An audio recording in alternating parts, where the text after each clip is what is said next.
Hey, would you believe me if I said that Prosper, Texas was actually a more stable real estate market than Frisco, Texas? Yes, because you're an honest, ethical person, Todd. I appreciate that, kind sir. I do appreciate that. It feels like a slower, more simple space. Frisco's just hopping. It is, in fact, a more stable market, and that's not a knock on Frisco necessarily, but when you look across DFW lately and you start thinking about Prosper, Texas, most people would say Prosper's pretty similar to Frisco, certainly as far as neighborhoods and homes and lot sizes and things like that. Statistically speaking, though, Prosper is showing a much more stable hold on property values. And so we can get into some of the math here in a second, but it's an interesting nugget that Prosper really has lost almost no value across the entire market on homes. So anytime we talk about a neighborhood or a city whose values are going up or going down, we always talk about the fact that real estate's hyperlocal, and when you get into these big citywide averages, they're a little bit misleading, because if you say all of Dallas, that's like 50 plus different sub communities. Now Prosper is a smaller area, so when we talk about the data in Prosper, it's much more reliable as citywide data. And basically what we're seeing is that home values in Prosper have held as strong, if not stronger, than any other submarket in DFW. Do you think it's because, I know it is growing fast, but it seems like Frisco has got a ton of new builds, and that's just my consumer layperson perspective. I'm with you. My gut, it's informed. This is an inference. This is kind of educated guessing here, right? Is that Prosper is a simpler market, meaning it's more singular, and that is generally thought of as a bedroom community. It's mostly people's homes. You have some, definitely have retail. You've got restaurants and fast food and things like that. Frisco's a more complex market when you're thinking about corporate headquarters, commercial development, residential, industrial, highway and infrastructure environments and things like that. So again, we're not saying Frisco is like wildly more negative than Prosper. We're saying Prosper is not surprising to everybody, but uniquely stable. And let me just give you some numbers to communicate that. From 2020 through 2025, this is where we are on median values for Prosper. We go 493 up to 615, which is just a massive jump. That's that post-COVID jump. 493, 615, 750. In 2023, we saw a little dip to 732, back up to 760, and through this portion of this year, we're at 757, 500. So a $2,500 drop. But we're just now, this data is pre-summer. So now that we're into summer, when that summer data comes out, I will absolutely expect 2025 to be a slight improvement over 2024.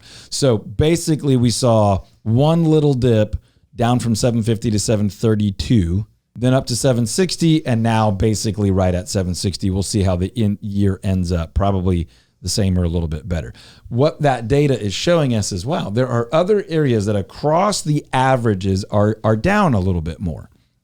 Still, we're talking single digit percentages, but they are down. Mortgage rates are up. There's less people buying. Homes are on the market a bit longer. Now, that's also where Prosper is unique right now.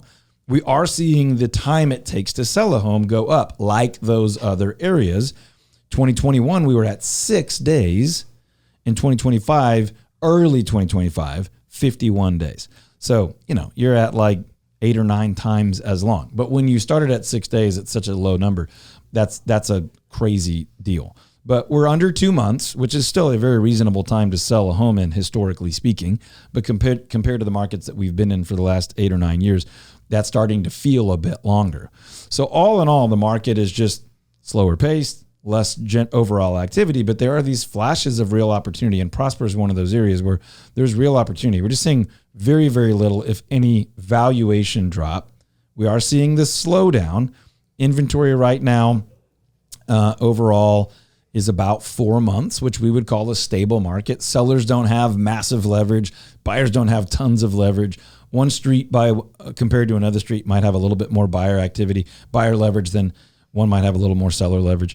But generally, we have like 3 to 6 months of inventory in Prosper, and we're at 4. So we're kind of in that normal swing. New construction's a real factor. When you think about Prosper, a lot of what's out there is very, very new.